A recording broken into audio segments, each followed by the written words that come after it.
Exquisita Radio. Oídos nuevos para propuestas nuevas.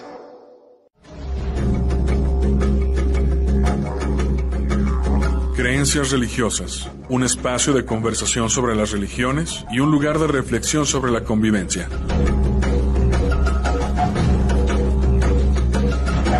Este programa es producido tanto por el Centro de Estudios Religión y Sociedad y la Maestría en Estudios Filosóficos de la Universidad de Guadalajara, como por el Departamento de Formación Humana del ITESO.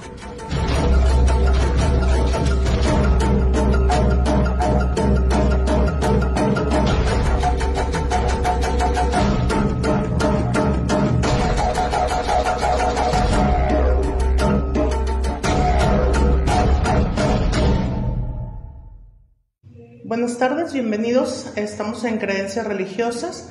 Hoy tenemos a Luis Abadie, que nos va a hablar un poco del Necronomicon y la obra de Lovecraft en general, cómo se está convirtiendo en algún tipo de movimiento religioso organizado en distintas partes del mundo, pero sobre todo aquí en México.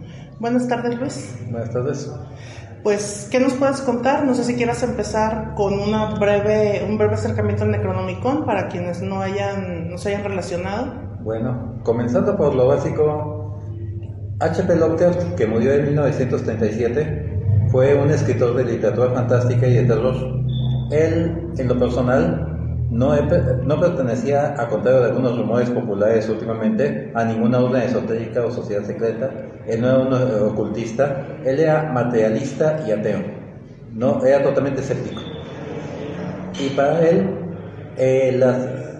las entidades comunes del folclore, espíritus, duendes, hadas, hombres lobo, demonios, fantasmas, eran algo obsoleto o algo absurdo que ya nadie se tomaba en serio y no asustaban a nadie.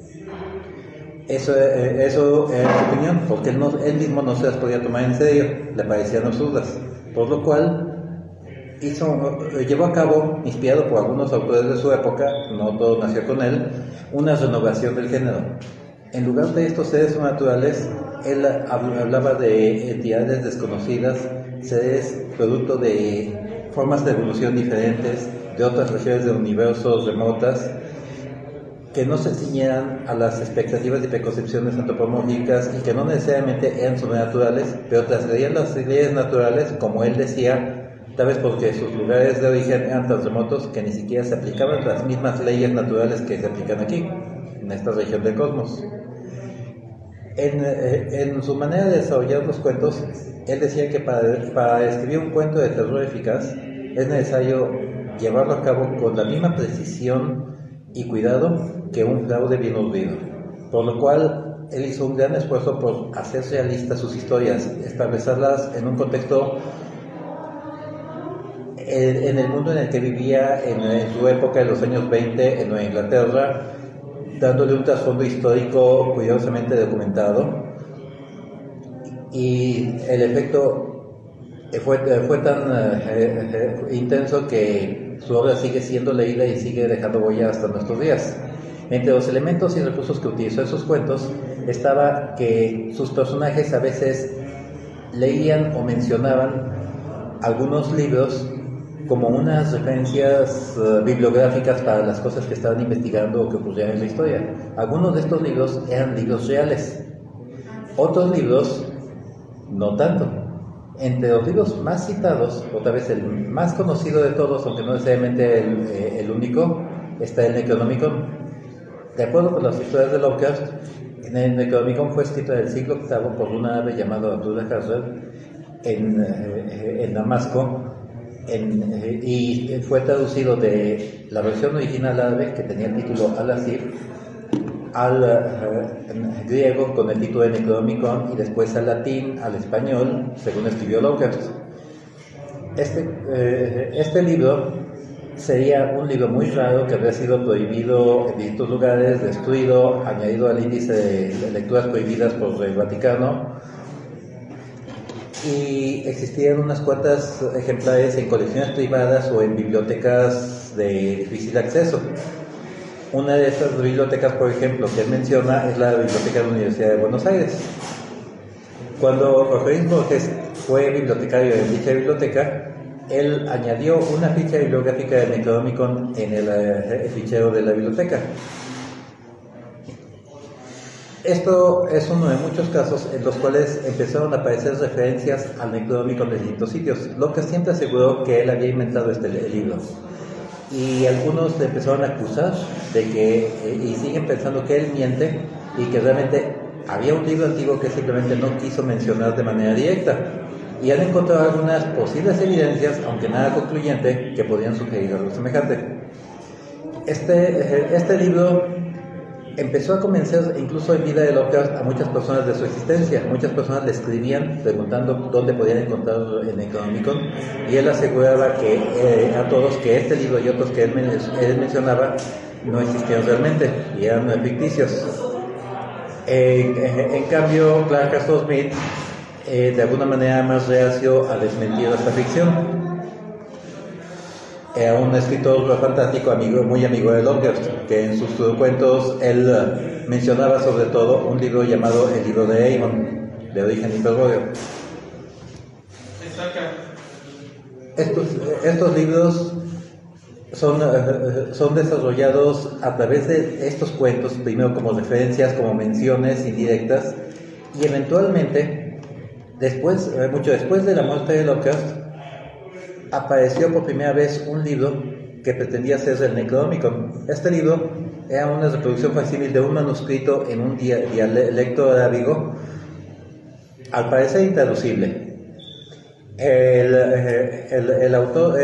editor, Sprague de Camp, también biógrafo de Lovecraft, escribe cómo encontró el manuscrito, intentó traducirlo, pero todos los que intentaron traducirlo sufrieron muertes misteriosas y decidió publicarlo de esa manera. Un manuscrito intraducible con una advertencia de que no debía leerse en voz alta. Eventualmente, De Camp llegó a asegurar que esta era una especie de broma literaria. El esoterista italiano Frank Rippel ha acusado a De Camp de mentir, de haber publicado una impostura, pero haber encontrado realmente una copia del Al-Asif que fue incapaz de traducir. Este libro sigue editándose y hasta ahorita nadie ha encontrado nada legible en él, aunque... Entonces, ¿los Necronomicones que conocemos son reales? ¿No son reales? ¿De dónde salen? El problema está en que no podemos demostrar que algo no es real. Podemos demostrar que algo sí es real. Aquí tengo el Necronomicon de Simon. Es el siguiente intento de publicar un Necronomicon. El autor Simon dice haber encontrado un manuscrito griego y haberlo traducido, y lo reproduce íntegro, aunque al parecer él mismo dice que el texto está incompleto de origen. Esta es la versión más popular y más extendida. No ha dejado de estar en imprenta en todas las lenguas prácticamente, excepto en italiano. Por alguna razón es el único país donde no está editado. Y es el más difundido. Y aquí en México en particular ha sido víctima de explotación por parte de los editores. Hay cuando menos 3 ediciones mexicanas que lo publican atribuido falsamente a H.P. Lovecraft, cuando Lovecraft jamás lo escribió. Se ha escrito también numerosos intentos de desmantelar este libro. John Wyndham Guns y Daniel Harms desarrollaron un libro entero dedicado a desacreditar por completo esta edición, tratando de demostrar que es una impostura. A final de cuentas, el libro como tal existe. Es un sistema de magia de tipo neoplatónico.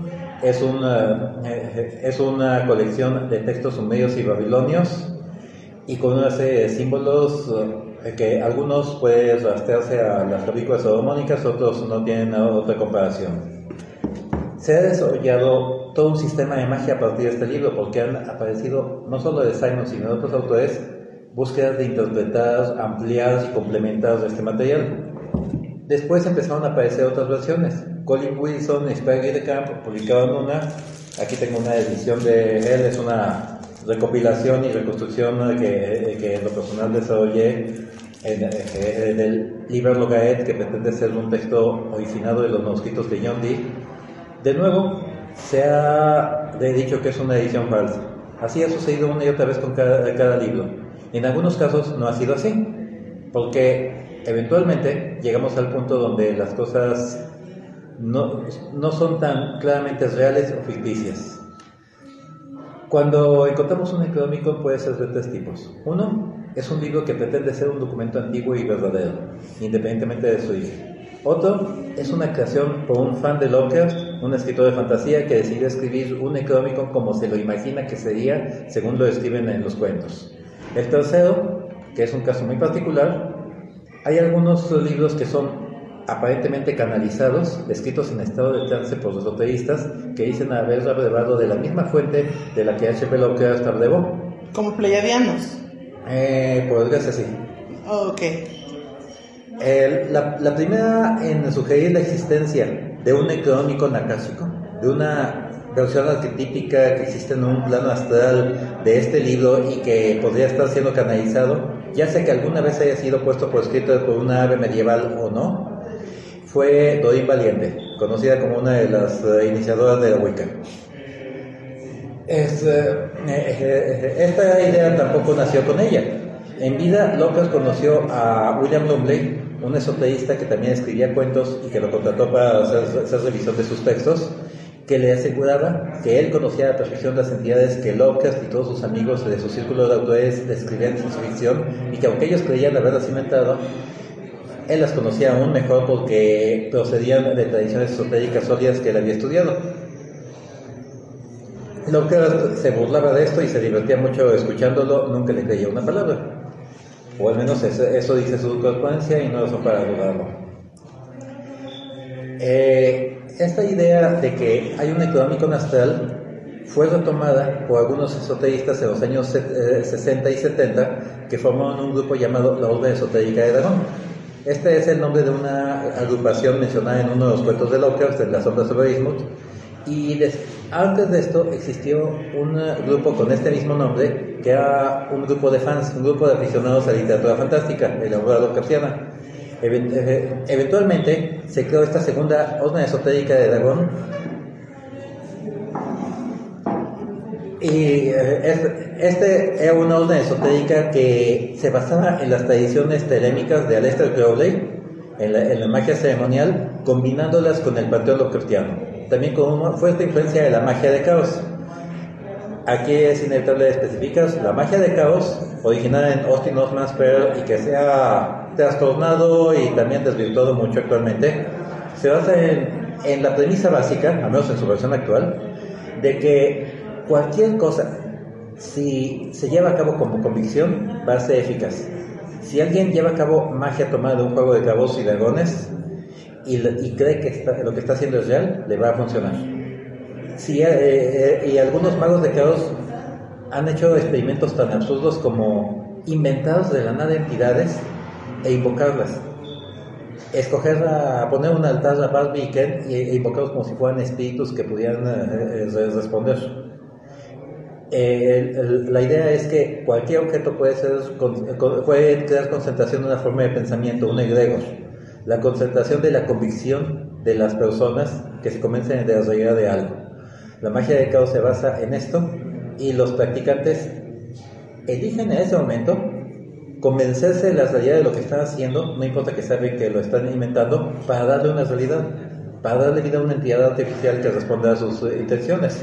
O bien, según otra interpretación, para que fuerzas de naturaleza del cosmos tomen forma que de otra manera no tienen, y que de acuerdo con esa interpretación es el origen de todas las religiones, que esas fuerzas cósmicas asumen la forma que las personas les atribuyen. Esa sería otra interpretación de esto. Entonces, ¿aquí quién es el egrego?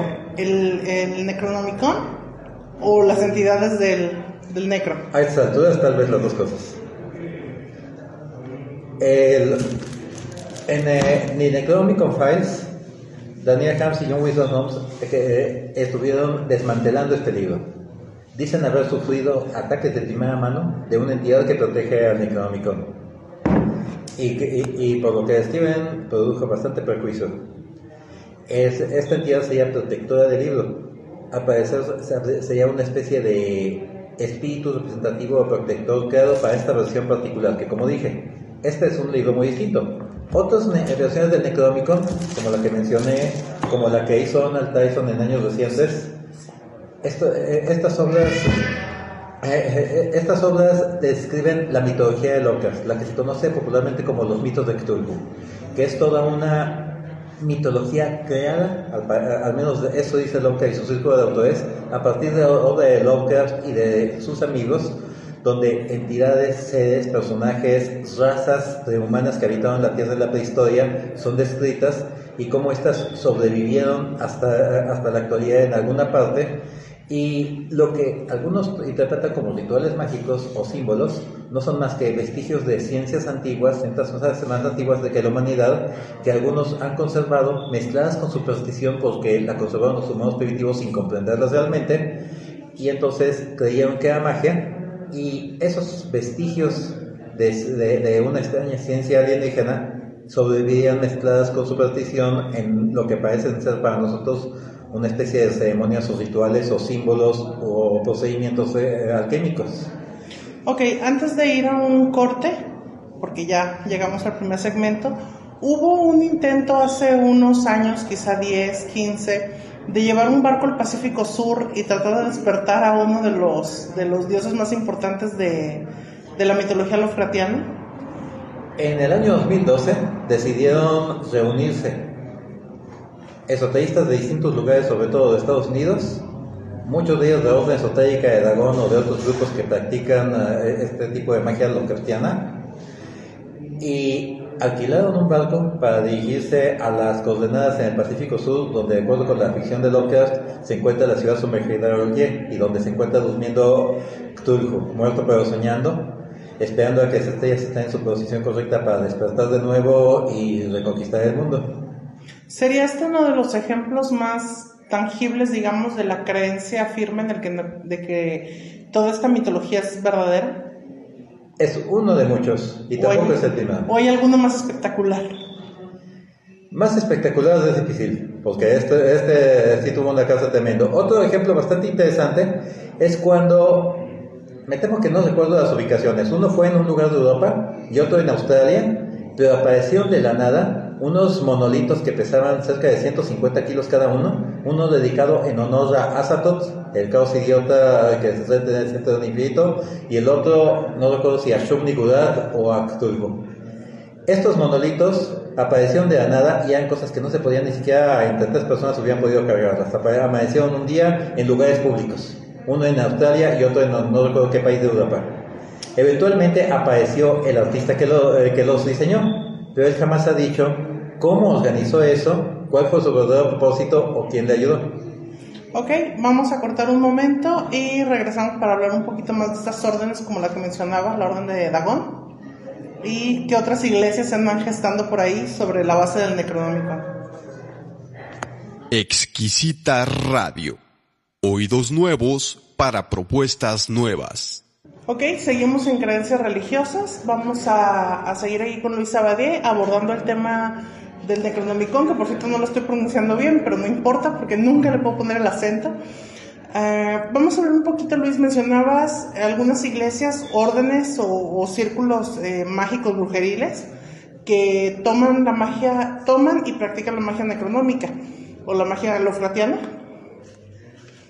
Se pueden llamar de ambas maneras, supongo. Primero fueron algunas influencias. En el caso de la tradición Fey, que originalmente algunos interpretaban como una versión de Wicca, pero realmente es un mundo totalmente distinto, fundado por Victor Ricord Anderson. Victor Anderson decía haber aprendido primero con un coven de brujos apalaches, de los apalaches, que lo inició. Él realizaba un ritual utilizando círculo mágico, pero marcando 7 puntos cardinales, incluido arriba, abajo, el cenit, el nadir y el centro. Cada punto cardinal tiene una entidad, un guardián, así como los guardianes de las atalayas en el círculo de la Wicca. Sin embargo, la mayoría de los practicantes actuales de la tradición Fey prefieren no mencionar sus nombres. La razón de esto es que los nombres que les dio Victor Anderson son incómodamente similares a los nombres de algunos de los dioses antiguos mencionados por Lovecraft. como Cthulhu, Hastur, Azathoth, Yog-Sothoth, Shub-Niggurath. La razón de esto no hay una razón concreta. Lo cierto es que ahí fue el primer caso en el cual algunas de estas entidades las encontramos dentro de un contexto mágico religioso moderno a mediados del siglo XX. También las encontramos en los textos de una agrupación, la Hermandad del Templo Blanco de Maíz Real, que hace referencia a Yog-Sothoth, a los abuesos de Tíndalos, a algunas otras entidades de este ciclo, dentro de un mundo más New Age, relacionado con la Tierra Hueca, reptilianos que aquí los identifican con los Valusianos o Hombres Serpiente de Robert Howard, de los cuentos de Conan, etc. Pero después llega la orden esotérica de dragón que mencioné. En esta época está la Orden Templi Oriente Tifoniana, uno de tantos grupos derivados de la orden de Aleister Crowley, y la que tenía a la cabeza a Kenneth Grant. Kenneth Grant tiene la hipótesis de que las fuerzas a las que se refería Lovecraft son las mismas acerca de las cuales hablaba Aleister Crowley, y hace una tabla de comparaciones, hace referencias indistintas a algunas de las ediciones conocidas del Necronomicon en su obra, y lleva a cabo incluso magia ceremonial dedicada a las entidades Lovecraftianas en más de una ocasión. Aquí encontramos esto en un contexto telémico y bastante experimental y heterogéneo, pero no es todavía un grupo dedicado de lleno. Tanto en este como en la Orden Esotérica de Dragón se mezcla con las obras de Crowley, pero esto iba a cambiar. Uno de los casos en los que esto cambia, uno de los primeros, comienza nada menos que a fines de los años 70 en Guadalajara. No he podido saber el nombre de este grupo, pero al parecer hubo un grupo que durante varios años se estuvo reuniendo en el Bosque de la Primavera, invocando a los antiguos, y decían tener contacto con ellos. Describían a unos seres de tono verdoso, sin piernas, con una especie de patas de araña o brazos o dedos o segmentos extraños que servían de extremidades y que producían una energía estática eléctrica muy intensa y que venían a través de rituales del Necronomicon. Este grupo se volvió una leyenda urbana. Ellos utilizaban el nombre popularizado en las ediciones de España de Bruguera para las entidades, los primordiales. E incluso cuando algunos investigadores empezaron a tratar de rastrearlos, nunca los encontraron, y acabaron suponiendo que se trataba de un grupo ecologista. Yo pienso que sí existieron estos rituales porque conocía al hijo de una de los miembros. Posteriormente tenemos a la Dragon Rouge, una orden esotérica del Sendero de la Mano Izquierda en Europa, que su fundador desarrolla todo un sistema para el culto de los dioses antiguos o primordiales. En este trabajo se acaba especializando Asenath Mason, que después se distancia de ellos y forma su propia agrupación, la Orden de la Llama Ascendente, y ella escribe un texto que acaba llevando las cosas a un nivel más profundo, Necronomicon Gnosis, del cual hay dos versiones variantes circulando. Una de ellas ampliada. Este texto, ella decide dejar de lado la cuestión de realidades y ficción y simplemente desarrolla un trabajo de magia práctica para contactar de manera directa con las distintas entidades del universo Lovecraftiano, tanto los dioses antiguos como las distintas razas, especies o mundos descritos en la obra Lovecraftiana. Abrevando por parejo de todos los grimorios y variantes del Necronómico que se han escrito al respecto, expandiendo y tratando de unificar un sistema a partir de ello. Mientras esto sucedía, tenemos en el extremo opuesto un caso muy particular. Beyer Satanis es el seudónimo del fundador del primer culto de Cthulhu. Este culto de Cthulhu extrañamente toma a pies juntillas todo el universo Lovecraftiano, como si todos los cuentos describieran una verdad literal.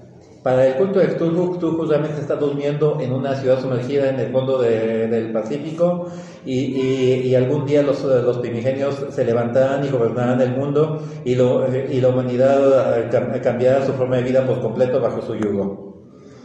Este es un sistema basado 100% en la obra Lovecraftiana y combinado con la disciplina de meditación y disciplina espiritual del cuarto camino de Gurdjieff, un poco para darle estructura y profundidad al respecto. Actualmente al parecer se ha dispersado el grupo o se encuentra, como se dice en este ámbito, en sueños, pero después ha aparecido un segundo culto de Cthulhu que ha publicado una Biblia de Cthulhu, pero es un caso muy particular donde cada grado cuesta una gran cantidad de dólares. Ok, tengo una pregunta que tal vez quien esté escuchando esto se haga. Dentro de la obra de Lovecraft, la gente que se relaciona con estas entidades invariablemente acaba muerta, loca, desacreditada o desaparecida. ¿Qué es lo que pretenden obtener estas órdenes, estas iglesias o estos grupos de magia? ¿Qué es lo que creen que pueden obtener si toda la historia que nos presenta Lovecraft y su círculo es mala para el ser humano? O sea, te mezclas con ellos e invariablemente sales mal parado. Yo no tengo tanta experiencia con el Necronomicon, pero no puedo recordar un solo personaje que haya salido bien parado de invocar un primigenio o un dios antiguo o algo así. Bueno, no hay una sola respuesta para esto.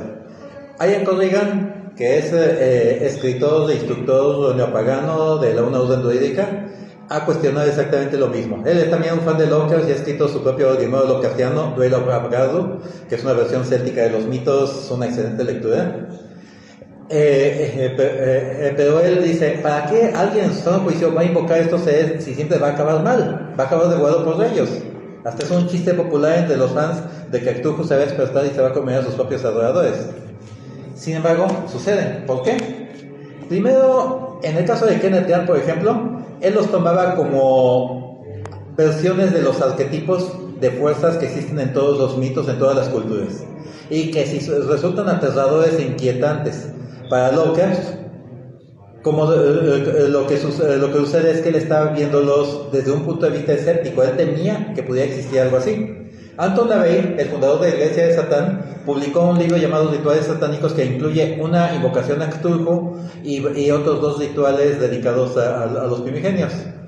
Estos textos realmente fueron escritos por Michael Aquino, después fundador del Templo de Set, y han sido desarrollados. Por favor, no confundir con el de Aquino de la Iglesia Católica, por favor. Definitivamente. Sí, no confundan. Sí, Michael Aquino, que por desgracia murió en enero o febrero de este año, fue algo muy discreto, no se dio noticia. También un gran fan de la fantasía. Escribió sus propias fanfiction, nada menos que sobre Indiana Jones y sobre Star Wars desde chico. Pero también escribió estos rituales dedicados a Lovecraft. Fue el primero en intentar desarrollar el idioma rulliano o aclo, ese idioma extraño, lleno y gutural, descrito y citado fragmentariamente en Lovecraft en sus obras y atribuido a seres extraterrestres. Él fue el primero en intentar utilizar textos en ese idioma de que fueran traducibles. Un trabajo que también ha sido expandido por otros autores. Anton LaVey escribió una introducción para esos textos y él señala que Lovecraft estaba, al ser materialista, estaba representando en él todos sus miedos. Él estaba viendo todo en un sentido negativo porque él estaba aterrado. LaVey intenta reivindicar el concepto porque el lado oscuro de la oscuridad de la mano izquierda representa el autoconocimiento, el enfrentarse al lado oscuro de uno mismo. Y eso es lo que a veces muchas personas no nos cuesta trabajo enfrentar, y eso es lo que representarían. Así como muchas entidades en distintos mitos ortodoxos, por llamarlos de alguna manera, estas entidades habremos visto tal vez su lado negativo, pero no sea su única faceta. Podrían tener otra faceta distinta. Nyarlathotep es una especie de mensajero, aquel que trae la iluminación. Robert M. Price, editor de Lovecraft, ex sacerdote cristiano y teólogo, él ha planteado que Nyarlathotep es aquel que trae la aniquilación y estéreo del universo, porque trae la aniquilación, lo que algunos llaman la muerte del ego. Uno deja de ser lo que es para transformarse en algo más, al reflejarse, al descubrir la verdad del cosmos, y con esta verdad se refleja en nosotros. destruye el mundo, porque no podemos volver a ver el mundo de la misma manera una vez que conocemos la verdad detrás de las apariencias. Ese es uno de los conceptos que se maneja en esto. Ahora, por otra parte, en el caso del culto de Cthulhu que mencioné, que como dije, se toman las cosas de manera literal, la verdad es que es un poco incómodo leer esos textos que escribieron ellos, Benir Satanis. En algún punto llega a decir que algún día cuando despierte Cthulhu va a haber templos dedicados a él, en los cuales va a haber filas de sacrificios voluntarios para entregarse a él. La verdad es que cuando leo su libro me imagino que justamente el tipo de personajes que en las películas o los cuentos aparecen como carne de cañón de los malos de la historia, que se lanzan con sus armas persiguiendo a alguien, los fanáticos ciegos, los sicarios, me los imagino justamente al estilo de los que seguían esta filosofía, la verdad. Con todo respeto a que los que la siguen, conozco cuando menos una persona que estuvo en ese grupo y que acabó desarrollando hasta muy buen material literario, pero la verdad es que impresiona. ¿Y en México? ¿Qué hay en México acerca de todas estas iglesias, órdenes? ¿Son extensiones? ¿Hay una iglesia original de aquí? No hay un grupo organizado hasta ahora, excepto el que mencioné aquí en Guadalajara, que no sé si continúa actualmente. Sé que hay personas que tienen vínculos y personas que llevan a cabo prácticas, pero no pasa de individuos o gente que es de a 2 a 3 personas. Algunos que se han unido a grupos como Dragon George o la orden de la de Asad Mason, pero son casos excepcionales. En Centroamérica están más organizados.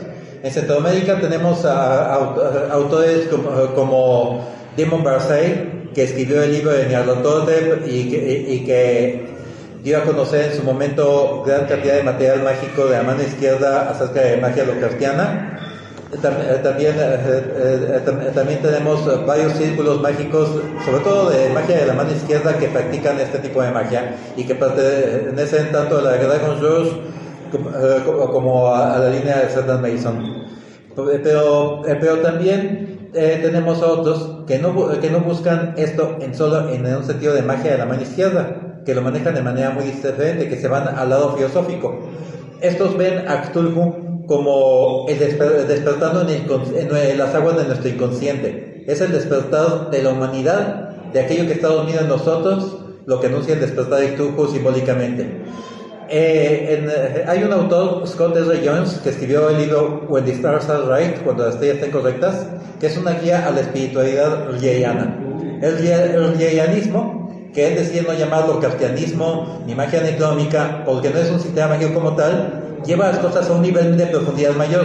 Es una filosofía de vida a partir de la cosmovisión lovecraftiana. Cthulhu es la locura, pero es la locura liberadora, no es entrar en demencia total, es la locura de no dejarse llevar por la cultura imperante, por la visión imperante. No significa hacer locuras visibles, sino interiormente no estar atado al status quo. Subtigular significa el liberar nuestras pasiones, el vivir una sexualidad plena, sana, reconociendo lo sagrado en ella y reconociendo el valor espiritual del placer. Y así lleva a cabo cada comparación, cada concepto Scott Jones en su libro, el rlianismo. Es una visión sensata y coherente de utilizar el simbolismo de la mitología lovecraftiana para una visión de la vida, que él mismo lo dice. Empezó su libro como broma y acabó descubriendo que llegaba mucho más lejos que eso, y hay personas que están siguiendo esta línea, porque algunos lo han escrito como el primer libro de superación personal para lectores de fantasía. En cierto modo lo es, y es una lectura sorprendente porque es hasta conmovedora en algunos momentos. Por otra parte, tenemos a intentos de crear religiones legales. Esto tenemos extremos. En un extremo está la primera iglesia de Cthulhu, de Kurt Keir. Kurt Keir, que también ha escrito un par de libros, tanto de rituales religiosos como de magia, registra legalmente su iglesia, y esta es una religión legítima. Actualmente justo esta semana, acaba de contratar un terreno para construir el templo de Cthulhu. Sin embargo, con Kurt Keir, aunque es sorprendente el material, y cualquiera que se registre en su iglesia, que de acuerdo con el registro que tiene, puede llevar a cabo matrimonios, funerales o cualquier ceremonia religiosa con valor legal en los estados donde es legal este registro en Estados Unidos.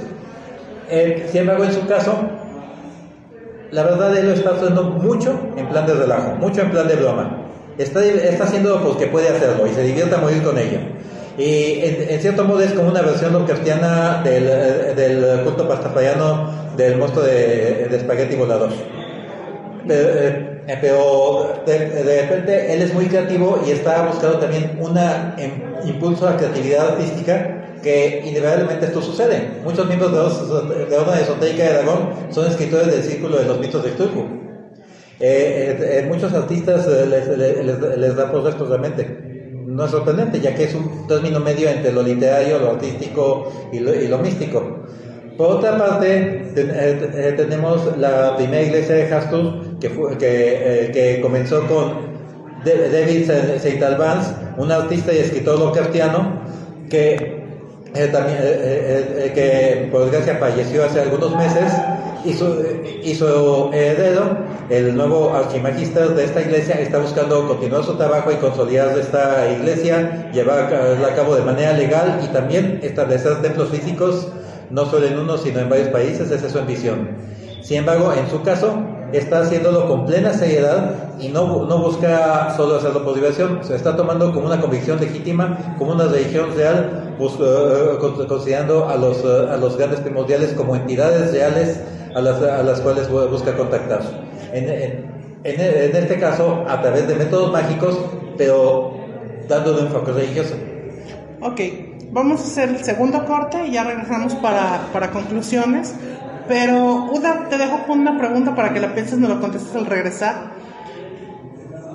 Vuelvo tal vez de necia sobre eso, pero ¿qué es lo que esperan conseguir? Es decir, ¿es un sistema mágico que va a recibir algo a cambio de su adoración o de sus rituales? ¿O es simplemente adoración porque son seres más grandes de lo que esperamos? Te dejo con eso ahí y ahorita regresamos. Exquisita Radio.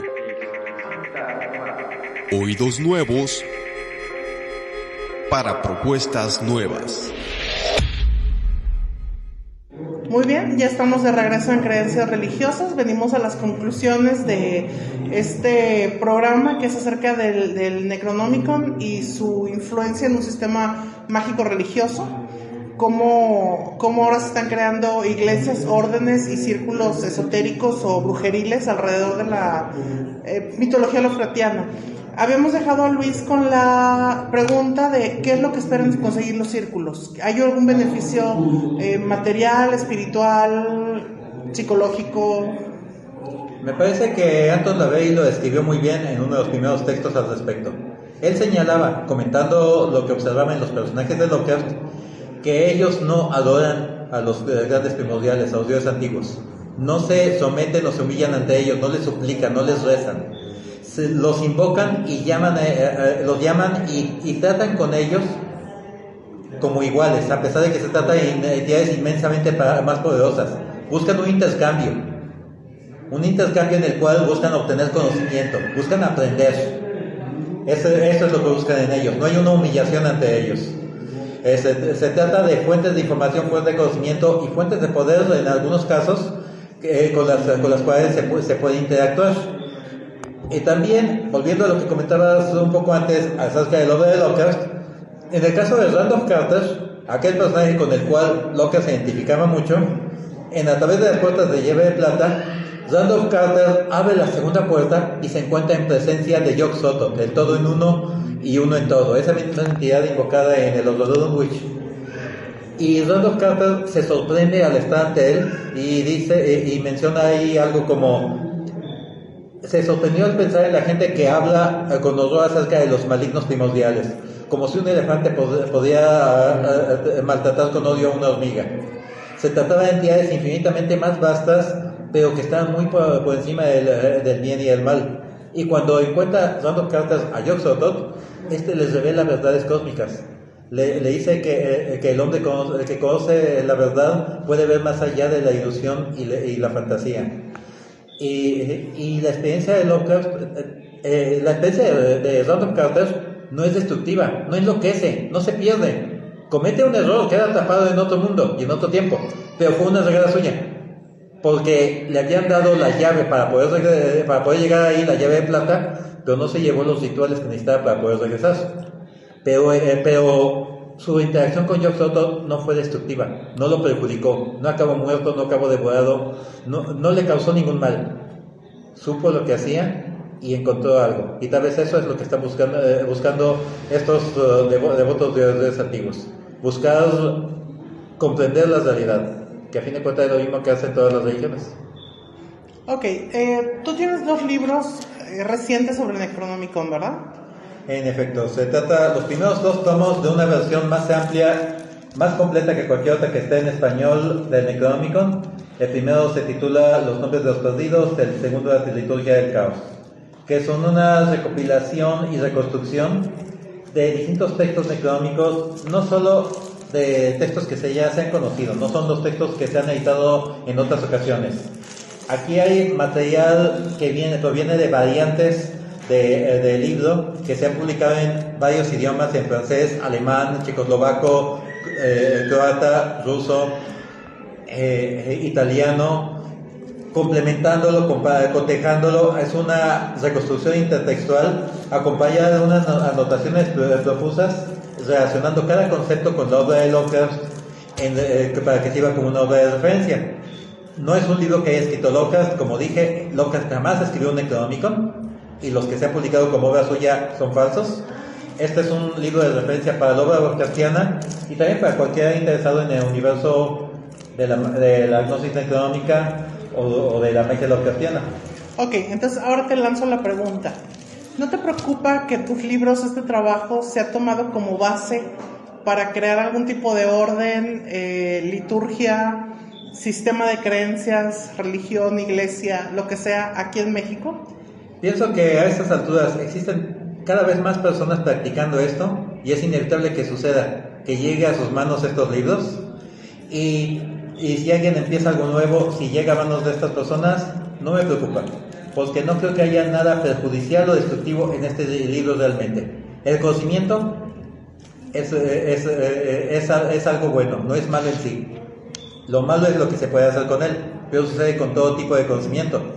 Como dice Olaf Wormius en su introducción al Necronomicon que aparece en la versión de Tyson, este libro, un libro que es satanizado, que es repudiado porque tiene conocimientos que se dicen prohibidos, si es destruido desaparece. Si esas cosas que describe ese libro llegan a presentarse ante nosotros, no vamos a lamentar no tener ya ese libro que tenía justamente las herramientas para protegernos de ellas.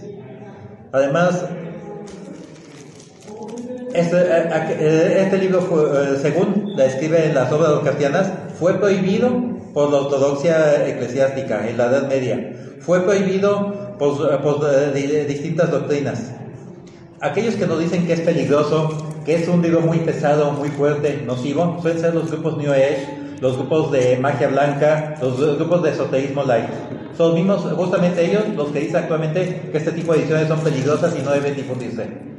Sucede que las cosas que ellos practican y los libros que ellos publican también son prohibidos por aquellos que prohíben este libro. Es un buen punto, es un buen punto.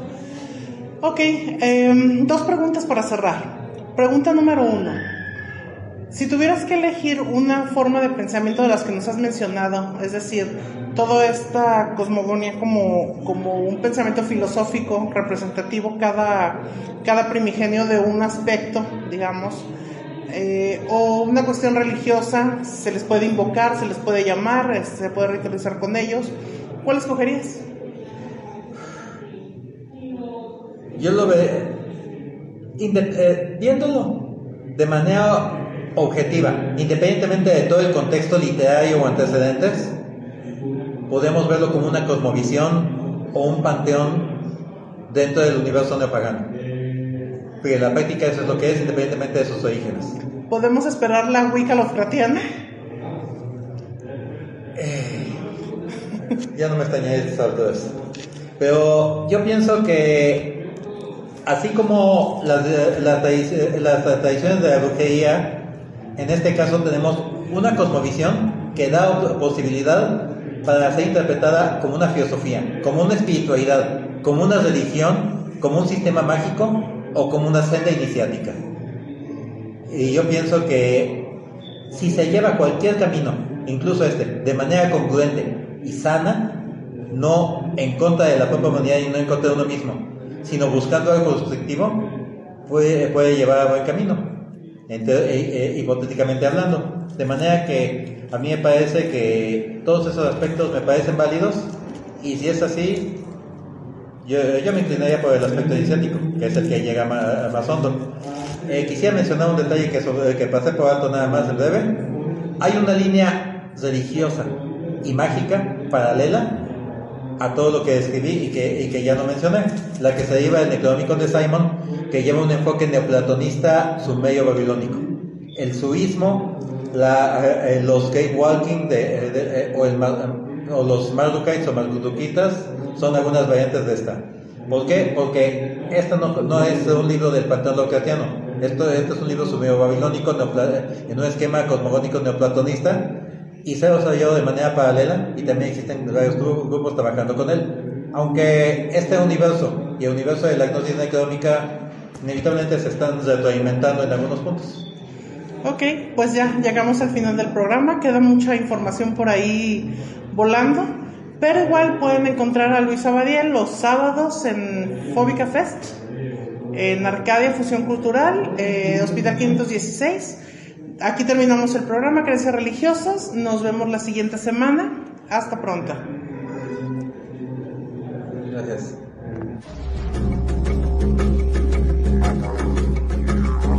Creencias Religiosas concluye por hoy. Este programa es producido tanto por el Centro de Estudios Religión y Sociedad y la Maestría en Estudios Filosóficos de la Universidad de Guadalajara, como por el Departamento de Formación Humana del ITESO. Les esperamos el próximo miércoles a partir de las 7 de la noche por laexquisitaignorancia.com.